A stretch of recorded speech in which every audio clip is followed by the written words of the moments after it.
तो थंबनेल और टाइटल देख के आप समझ गए होंगे कि क्या पढ़ाने वाले हैं। तो चलिए ज़्यादा समय ना लेते हुए तुरंत जल्दी से स्टार्ट करते हैं। आप लोग को ज़्यादा टाइम नहीं लेंगे। और जो बच्चे इस चैनल में नए हैं या कुछ लगता है कि इस वीडियो से हम सीख सकते हैं, तो इस चैनल को सब्सक्राइब कर लेना और बेल आइकन को प्रेस कर लेना और साथ ही साथ लाइक बटन को दबा देना। तो आप देख सकते हैं स्क्रीन में कि वर्मा का जो गैस पेपर है, जो शैक्षणिक सत्र 2021-22 का एग्ज़ाम होने वाला है, इसे बच्चे जो ले तो लिए हैं और नहीं पढ़ रहे हैं या नहीं समझ में आ रहा है, चैप्टर वाइज दिया हुआ है इसमें क्वेश्चन। सारा चैप्टर का क्वेश्चन मैं सॉल्यूशन दूंगा, चाहे एक पार्ट बनाना पड़े, 2 पार्ट, 3 पार्ट, 4 पार्ट, जितना पार्ट में बनेगा। तो इसमें चैप्टर वाइज ऑब्जेक्टिव क्वेश्चन दिया हुआ है।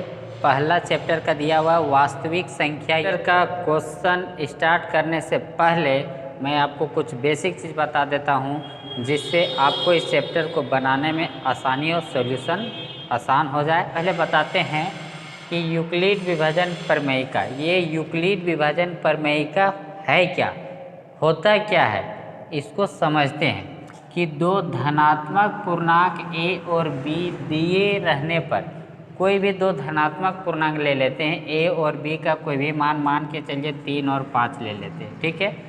ये 3 और 5 क्या, दो धनात्मक पूर्णांक है। कोई भी दो धनात्मक पूर्णांक ए और बी दिए रहने पर ऐसे अद्वितीय पूर्ण संख्या Q और R विद्यमान है। मतलब इसी में दो एक और अद्वितीय संख्या Q और R है जो दिखाई नहीं दे रहा है। इस प्रकार से है वो Q और R आएगा कि ये देखिए A बराबर B गुना Q प्लस R, यानी कि ये A बराबर B गुना Q प्लस R, यही है यूक्लिड एल्गोरिथ्म। अब देखिए यहाँ पर ये कंडीशन है कि R जो होता है वो क्या होता है, 0 से बड़ा या इक्वल। R जो होता है वो 0 से बड़ा या इक्वल, लेकिन B से हमेशा छोटा। देखिए जैसे मान के चलिए कि दो धनात्मक पूर्णांक A और B ले लिए हैं, एक 3 और एक 5 ले लिए, ठीक है। तो चलिए एक 3 और 3 5 ले लिए हैं, तो यहाँ दो अद्वितीय पूर्ण संख्या क्या है, Q और R क्या है, तो यहाँ पे नहीं है, देखिए यहीं पे छिपा हुआ है। अब हम यहाँ क्या करेंगे, 3 से भाग लगाएंगे 5 को, 3 से क्या करेंगे, भाग लगाएंगे 5 को। तो ये जब यहाँ भागा लगाते हैं, जब यहाँ भाग लगाते हैं तो हम लोग भागफल में कुछ मान रखते हैं ताकि ये कट जाए। तो हम लोग 3 से भाग लगाएंगे तो ये कितना बार में भाग लगेगा, एक बार में। 3 एकम 3 यहाँ लिखते हैं, इसको घटाते हैं तो ये बच जाता है 2। अब देखिए इसी में से दो अद्वितीय पूर्ण संख्या क्या निकल गया, एक 1 निकल गया और एक 2 निकल गया। ये हो गया Q और ये हो गया R। तो सिंपली हम लोग इसको जानते हैं कि A बराबर B गुना Q प्लस R होता है क्या, तो A बराबर होता है, एक हम लोग पढ़ते हैं, ये भाज्य बराबर भाजक गुना भागफल जोड़ शेषफल। भाज्य बराबर भाजक गुना भागफल जोड़ शेषफल। अब देखिए ये A हो गया भाज्य, B हो गया भाजक, Q हो गया भागफल और ये प्लस R हो गया शेषफल। देखिए हम लोग जिसको भाग लगाते हैं उसको भाज्य बोलते हैं, यानी कि भाज्य कितना हो गया, 5 हो गया। तो चलिए भाज्य यहाँ 5 लिखते हैं, और भागफल मतलब जिससे भागा देते हैं उसको क्या बोलते हैं, भाजक बोलते हैं। यहाँ भाजक आपका कितना हो गया, 3 हो गया। और जितना बार में हम लोग भाग लगाते हैं कटाने के लिए, जो यहाँ पर हम लोग वैल्यू लिखते हैं खुद से, वो होता है भागफल। तो यहाँ भागफल कितना है, 1, तो 3 गुना 1, और देखिए जो नीचे जो बच जाता है रेस्ट शेष, उसको बोलते हैं शेषफल, और ये प्लस शेषफल बच गया 2। अब देखिए यहाँ पर यहाँ सॉल्यूशन में देखिए तो ये इसको सेटिस्फाइड करता है या नहीं, संतुष्ट करता है। देखिए 3 एकम 3 और 2 5 हो जाता है, ये 5 के बराबर है। तो ये इसका नियम है। अब यहाँ पर जो कंडीशन दिया हुआ हम उसके बारे में देखते हैं कि अब बताइए कि चलिए, तो ये तो बात सही है, लेकिन ये क्यों दिया हुआ है कि R जो होता है कब 0 से बड़ा या बराबर होगा और B से छोटा होगा।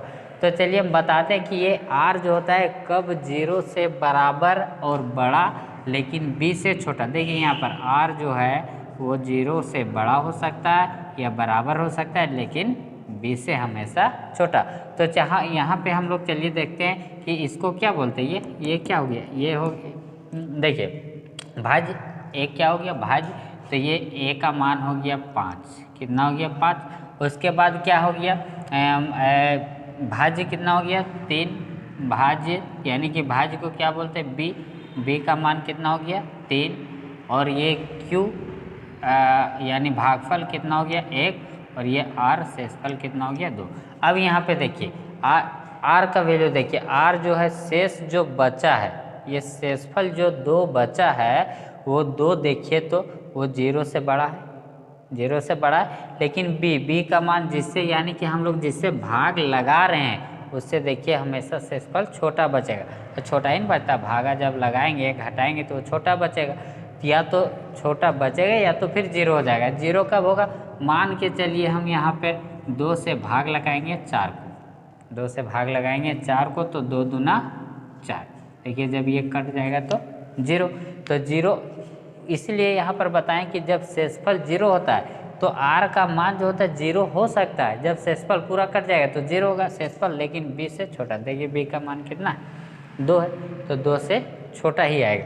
देखिए यहाँ पर भी लगा क्या दिखा दी कि 3 एकम 3, 5 में 3 गया तो 2, ये कितना बच गया 2, और ये 3, तो ये 3 से हमेशा ये शेषफल जो होता है छोटा। वही यहाँ पर कंडीशन दिया हुआ कि r जो होता है 0 के बराबर यानी 0 आ सकता है, लेकिन b से छोटा, 0 के बराबर या 0 से बड़ा, 0 के बराबर अगर शेषफल 1 भी बचेगा 0 से बड़ा होगा, 2 होगा तो भी 0 से बड़ा होगा, 3 आएगा तो भी 0 से बड़ा होगा, लेकिन हमेशा b से यानी कि जिससे भाग लगाते हैं उससे हमेशा छोटा रहता है। तो आप लोग ये समझ गए होंगे मेरे ख्याल से। अब इसका दूसरा पॉइंट देखिए, किन्हीं 2 धनात्मक पूर्णांक a और b के लिए अगर कोई धनात्मक पूर्णांक a और b है तो उसका HCF गुना LCM बराबर a गुना b होता है, यानी कि उसका जो HCF आएगा और उसका जो LCM आएगा उसको गुना करने पे a ये धनात्मक पूर्णांक के गुणनफल के बराबर होता है। इसलिए कि 2 और 4 है, 2 और 4 है, तो इसका HCF जो आएगा और LCM जो आएगा उसको गुना करेंगे तो वो ये इसके गुना के बराबर यानी 4 2 गुना 4 के बराबर आएगा, यानी कि 8 आएगा। अगर हमको इसे HCF या LCM निकालना हो तो इससे हम क्या कर सकते हैं कि HCF देखिए ये AB जो दिया हुआ है ना वो यही 2 धनात्मक पूर्णांक ही रहेगा, ये AB जैसे 3 और 5 4 और 6 कुछ भी रहेगा। तो चलिए इसे मान के चलिए हमको HCF निकालना है, क्या निकालना HCF, और ये 2 धनात्मक पूर्णांक दिया हुआ है और LCM दिया हुआ है और हमको निकालना HCF। तो HCF बराबर क्या करेंगे 2 धनात्मक पूर्णांक को गुणनफल डिवाइड में कर देंगे LCM, यानी LCM इसका जो LCM रहेगा वो। अगर 2 धनात्मक पूर्णांक दिया हुआ है और HCF दिया हुआ है तो LCM निकालना है, LCM निकालना है। तो LCM इक्वल टू क्या लिखेंगे, LCM इक्वल टू 2 धनात्मक पूर्णांकों का गुणनफल यानी दोनों को गुना कर देंगे और HCF से क्या करेंगे उसको भाग लगा देंगे, ये हमारा ऑब्जेक्टिव में निकल जाएगा। इससे भी यानी कि हमको याद क्या रखना है कि HCF गुना LCM बराबर a गुना b, यानी 2 धनात्मक पूर्णांक का गुणनफल जो होगा वो HCF और LCM के बराबर होगा, और जब ये LCM के बराबर होगा तब LCM जब निकालेंगे तो ये गुना है इधर आएगा तो डिवाइड में हो जाएगा, यानी a गुना b और डिवाइड में HCF। अब HCF तो अगर HCF नहीं दिया हुआ है तो HCF आपको निकालना पड़ेगा, लेकिन वैसा ऑब्जेक्टिव में नहीं रहेगा, यहाँ पर 3 पूर्णांक दिया हुआ रहेगा, या HCF दिया रहेगा या LCM दिया हुआ रहेगा और a गुना b, इसमें से कोई एक ही निकालना है, ठीक है। तो ये था इसका दूसरा पॉइंट। अब नेक्स्ट पॉइंट जो बहुत ज़्यादा इम्पोर्टेंट है और ये ऑब्जेक्टिव में 1 नंबर का आता ही आता है। अब आता क्या है कि कोई एक परिमेय संख्या दिया हुआ रहेगा और उसमें पूछ देगा कि इसका दशमलव प्रसार जो बताइए शांत है या अशांत है। क्लास 9 में हम लोग भाग दे के पढ़े थे कि उसका दशमलव प्रसार जो होता है वो शांत होता है कि अशांत होता है, लेकिन भाग यहाँ लगाना नहीं है, यहाँ ऑब्जेक्टिव में है, उतना लंबा भाग लगाएंगे तो ऑब्जेक्टिव से क्या सब्जेक्टिव बन जाएगा। इसलिए आप लोग को यहाँ पर भाग नहीं लगाना और बताना है कि ये इसका दशमलव प्रसार जो होता है वो शांत होता है या अशांत होता है। तो चलिए इसको यहाँ पर थोड़ा सा एक थ्योरम के माध्यम से समझ लेते हैं। चलिए माना कि x बराबर p/q, x बराबर p बटा q जो है वो क्या है, एक परिमेय संख्या। मान लेते हैं p बटा q क्या है, एक परिमेय संख्या। मान लीजिए कि ये 3/8 3/8 ये p बटा q के रूप में है, यानी p का वैल्यू 3 और 8 का q का वैल्यू 8, यानी p बटा q के रूप में है। ये एक परिमेय संख्या मान लेते हैं जिसमें q का अभाज्य गुणनखंड, तो चलिए यहाँ q जो लिखे हुए q का वैल्यू कितना हो गया 8, तो 8 का अभाज्य गुणनखंड करने पे इतना आना चाहिए। 8 का अभाज्य गुणनखंड करने पे 2n × 5m के रूप में होगा, जहाँ पर n और m ऋणेतर मतलब नॉन नेगेटिव, यानी नेगेटिव नहीं होना चाहिए। ऋणेतर पूर्णांक है तब x का दशमलव प्रसार जो होगा वो शांत होगा। बहुत आसान है, यह तो बहुत ही आसान है, आप लोग को हड़बड़ाने की ज़रूरत नहीं है। जब क्वेश्चन आएगा तो हम बताएंगे। इसमें एक एग्जांपल चलिए मान लेते हैं, एक ले लेते हैं 3/8। अब बोलिएगा कि इसमें से कैसे जानेंगे बिना भागा लगाइए कि इसका दशमलव प्रसार शांत होता है कि अशांत होता है। तो बस कुछ करना नहीं है, आपको एक थोड़ा सा याद रखना है कि q का अभाज्य गुणनखंड, अब q होता है कौन है, हर में q है कौन, हर में जो भी मान रहेगा उसको अभाज्य गुणनखंड करेंगे।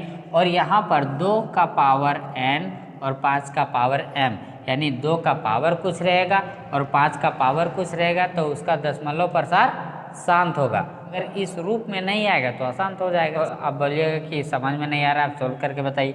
जैसे यहाँ पर लिखा हुआ q का अभाज्य गुणनखंड, तो q का वैल्यू कितना 8, q = कितना 8, तो हम 8 को क्या करेंगे, अभाज्य गुणनखंड करेंगे। और अभाज्य गुणनखंड करने पे ये 2n और 5m होना ही चाहिए, मतलब 2 और 5 होना ही चाहिए दशमलव प्रसार शांत होने के लिए। अगर 2 और 5 के अलावा जैसे 3 हो गया, 7 हो गया या 11 हो गया, ये सब में से कोई आता है तो ये दशमलव प्रसार अशांत होगा। तो चलिए इसको खंड करते हैं, 2 चौका 8, 2 दूना 4, क्योंकि 3/2 का पावर देखिए, 2 का पावर 1 2 3, यानी 2 का पावर 3 हो गया। अब बोलिए 2 का पावर 3 तो आ गया, लेकिन 5 कहाँ आया है, तो 5 नहीं आया है, तो हम ऐसे तो लिख सकते हैं 5 का पावर 0। हम क्या बोलें कि ये पावर जो होना चाहिए वो नेगेटिव नहीं होना चाहिए। 5 का पावर 0 लिखेंगे तो उसका वैल्यू होता है 1। इसका प्रूफ इस वीडियो का डिस्क्रिप्शन बॉक्स में दे देंगे, जाके देख लीजिएगा कैसे 1 होता है। अब देखिए 5 का पावर कुछ नहीं, 1 है, 5 का पावर कुछ नहीं तो 0। अब देखिए यहाँ पर बता रहे हैं कि यहाँ पर 8 को जब खंड किए 2 गुना 2 गुना 2 आया, तो 2 का पावर 3 हो गया। यहाँ पे कुछ नहीं है, कुछ नहीं तो गुना में तो 1 लिख ही सकते हैं ना। और 1 को हम कितना लिख सकते हैं, 5 का पावर 0 भी तो लिख सकते हैं। तो 5 का पावर जब 0 लिख सकते हैं तो 2n और 5m के रूप में आ गया। और जब 2n 5m के रूप में आया तो इसका दशमलव प्रसार क्या हो गया, शांत हो गया। तो इसका दशमलव प्रसार क्या होगा, शांत होगा। तो आप लोग टेंशन नहीं लीजिए, जब क्वेश्चन बताएंगे तो फिर से हम डिटेल से